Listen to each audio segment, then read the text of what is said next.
Hey everyone, welcome to episode 3 of the CE Pro podcast. I'm Arlen Schweiger, executive editor. So what's it like being a custom integrator these days, still doing business as an essential worker?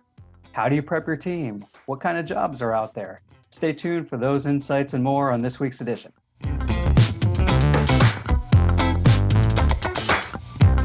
Dan Fulmer, CEO and founder of Fultech Solutions in Jacksonville, former CTA Mark of Excellence Integrator of the Year winner. Thanks for joining me and Jason Knott, Editor-in-Chief of CE Pro here today, Dan. Hey, thanks for having me. Yeah, thank you very much. And we're glad to get some of your time. It sounds like Fultech is open for business and you guys are actually keeping very busy these days. Can you tell us a little bit about that? Well, we're working very hard to stay busy. So, I'll say that after 25 years in business, the last month or so, I've probably worked as hard or harder than I have in the early stages of my business, just trying to keep my pipeline filled. It was important for us to keep our employees working.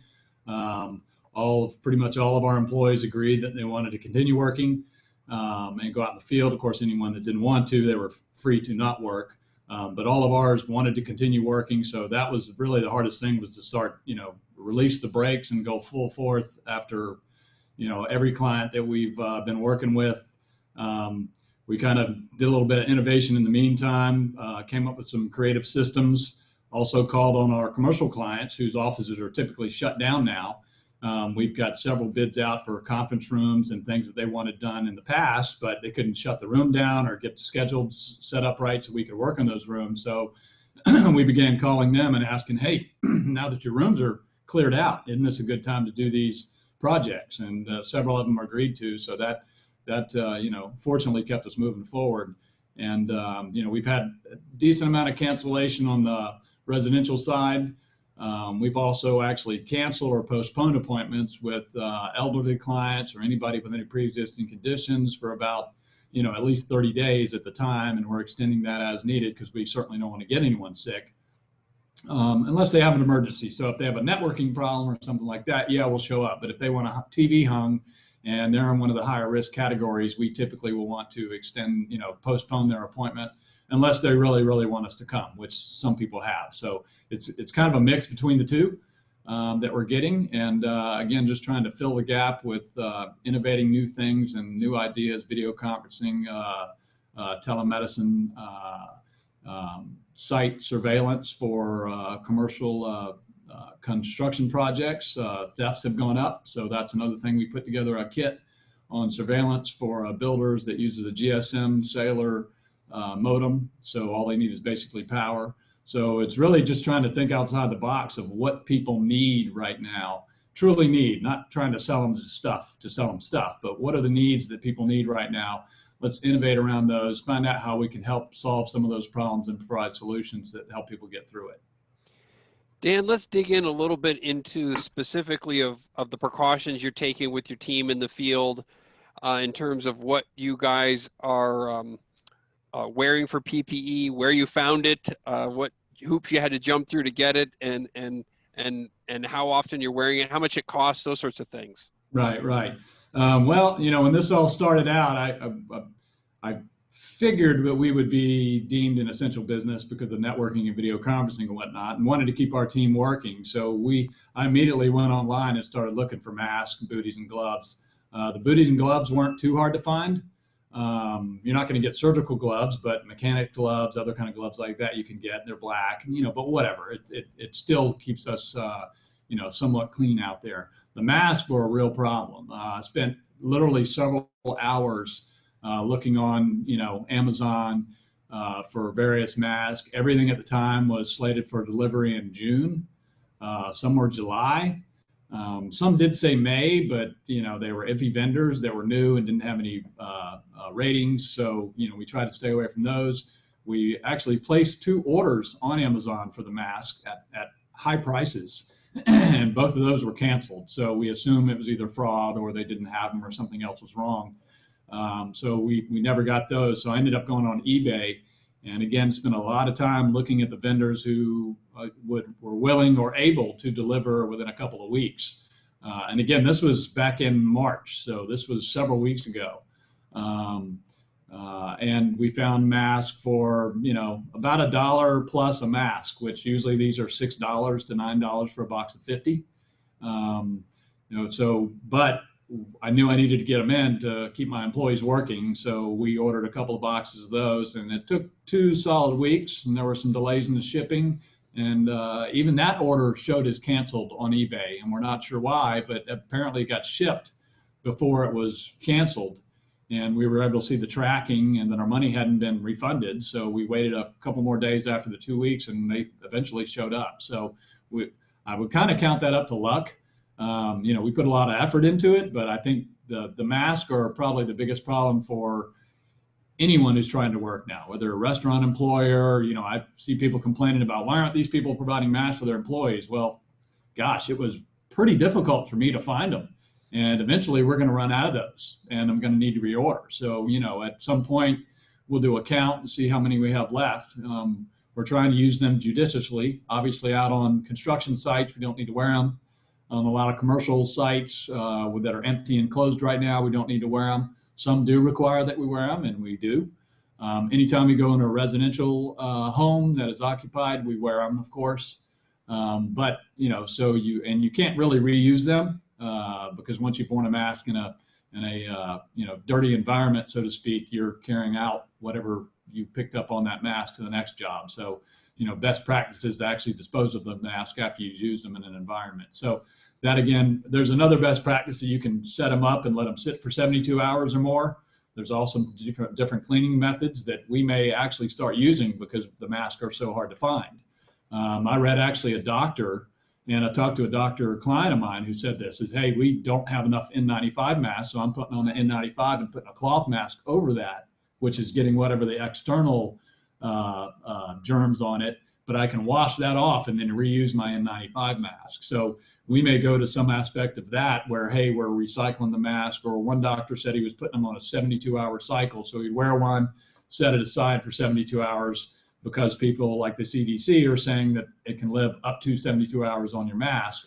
Well, then if you just put the mask away in somewhere that it's not going to expose itself to others, then you can essentially recycle that mask in 72 hours and use it again. So that may be something we'll be doing too as we run low on masks. But I think the mask aspect of the PPE is definitely the hardest thing to find right now for employers. And, I see everybody getting upset at people that don't provide masks for their employees. And we actually made our daughter quit a job where they didn't provide her a mask. But at the same time, I can see from an employer standpoint, or from anyone who wants masks right now, it's nearly impossible to find them. So it's very, very difficult to get the masks to continue working. So I would advise anyone who's looking to keep looking, look on all the resources online. Another resource we checked with, they didn't have them at the time, but they said they were getting some in a couple of weeks, is your local medical supply offices. So people that supply wheelchairs and oxygen tanks and stuff like that, they're local to every town. They did get wiped out pretty early on, but a lot of them said they're still a kind of an unknown secret. So that may be a place to go look for masks and booties and gloves. But again, the masks are really going to be the problem, I think, going forward. So, and again, we'll look at recycling and ways to clean them and stuff like that as well as we go forward here. That's a great idea, a great suggestion, Dan. Can you tell us about some of the messaging that you've had to do with clients, or how you've communicated with clients, and then also how you've handled, alleviating any concerns they have about your company and your team going into their properties?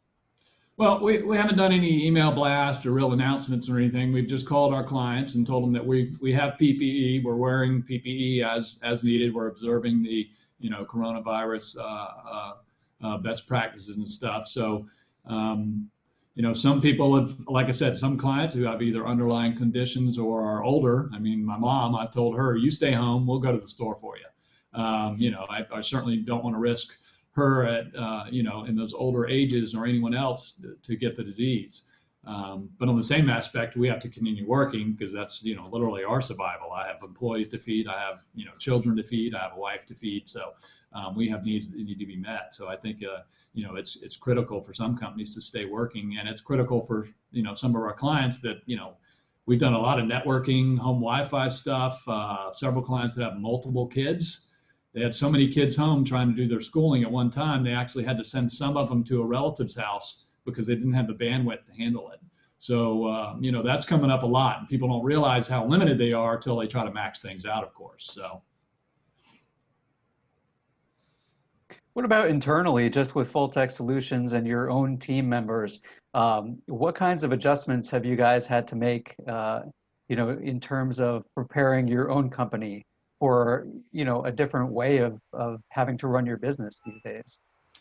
Well, really, it was just a matter of sitting everybody down initially and saying that we would like to continue operating.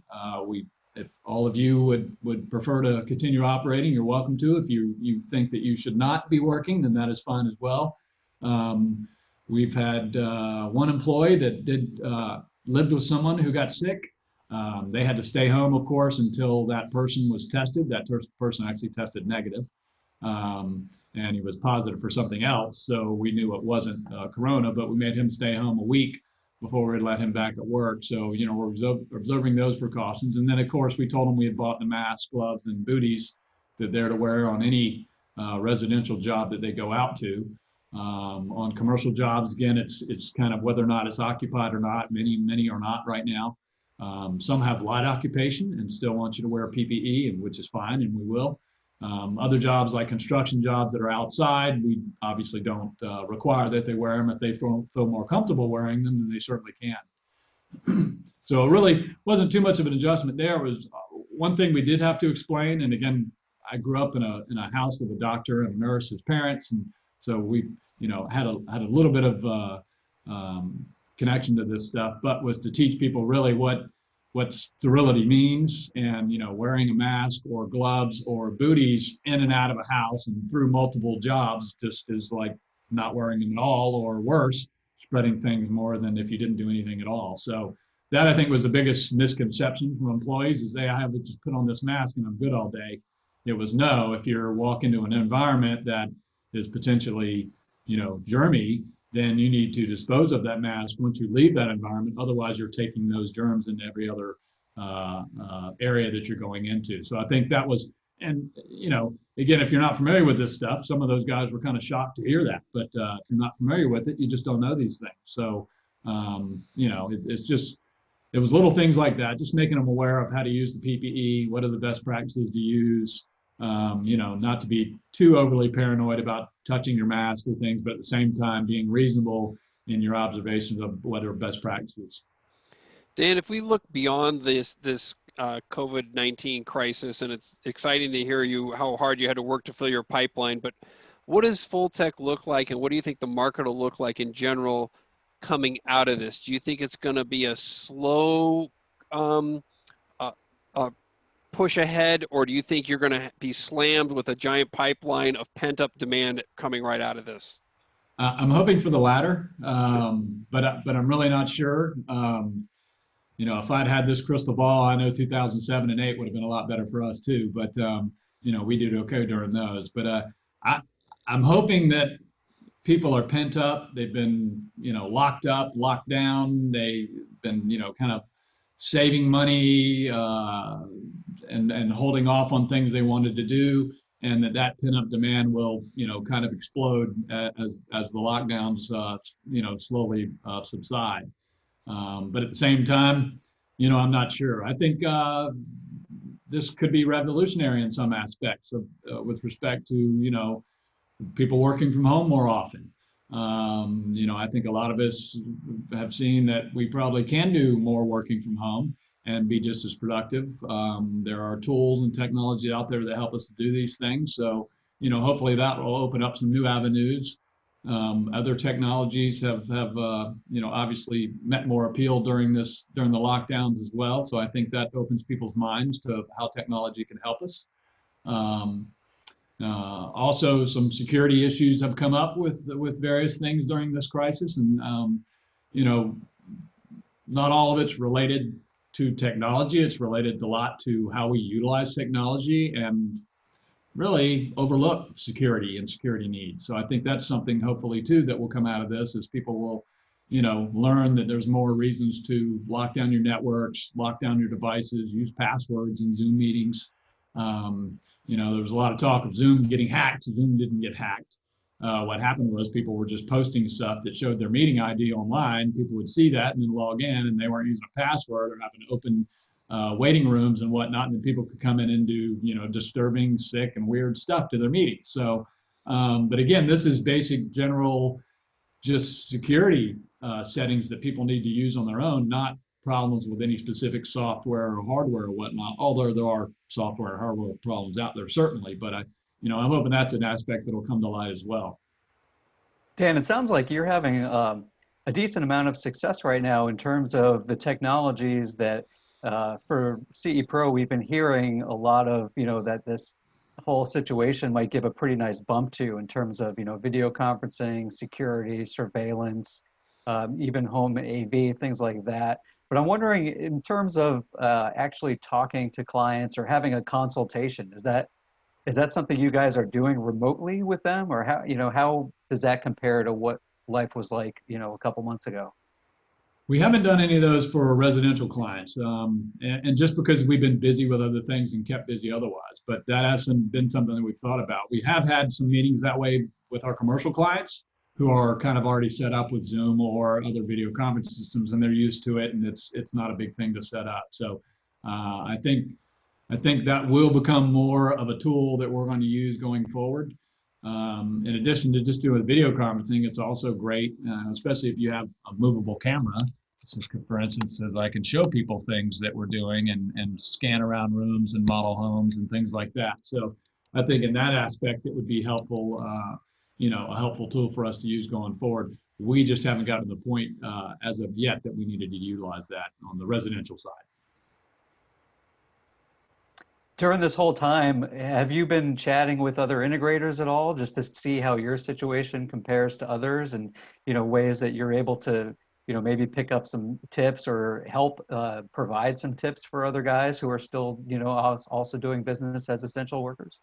I have. And two things I would say is several of our vendors have called. The vendors in our industry have been very helpful, calling to see if we need anything. Can they help us innovate something? I had one vendor send us some demo equipment that helped us bump up some sales by having that piece of equipment here to demo it, knowing that obviously all of us have tight cash flows right now and that we can't just spend money on new stuff that we want to go out and sell. So that's very helpful. In addition, I've talked to several integrators that I commune with regularly via Facebook and other things online. Really, the biggest thing seems to be regional. If you're in the Northeast and you're in lockdown mode, you're in lockdown mode. It's just or out west in certain cities. So it just depends on really where you are. What I've seen with most integrators. Some of those guys are completely shut down. Some of them are using Zoom and having meetings and having consultations, but they're not really going out and doing any business right now. So that obviously kind of limits your cash flow and means you're almost shut down.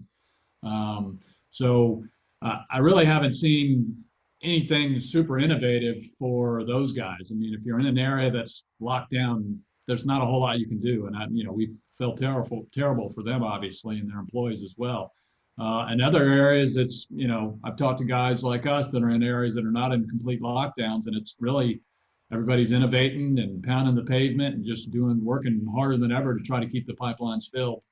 And, right now my goal is to keep us 2 weeks out. And if I continually keep us 2 weeks out, that seems to be the magical number that keeps, everybody working. I can see what's on the calendar. And then, okay, once I get the 2 weeks out, go back in and return this thing again. So I think it's a constant, battle for all of us out there working for it. And it's also finding, I've got several clients who've postponed decent sized projects, which bodes well to the upside of when this thing slows down, is we probably will have some immediate pent up demand for people that just said, hey, I'm going to wait a couple of 2-3 weeks till this is over, and then I want you to come in. We've already pre-booked several appointments that we're keep pushing forward, but they're all, a week and a half worth of work once this thing pops and they're comfortable with us coming in their homes. So there will be some of that, which I think is good.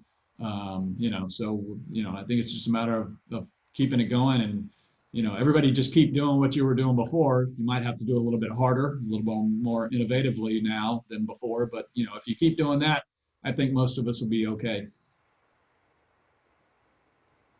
Great. Well, Dan, thanks. And on that note, we'll let you get back to work, and we're really appreciative of your time today, and keep at it. And thanks again for joining us. Hey, appreciate you having me, and hope everybody the best of luck through this. And I'm sure we'll all make it and come out as a stronger industry in the end. Thanks again.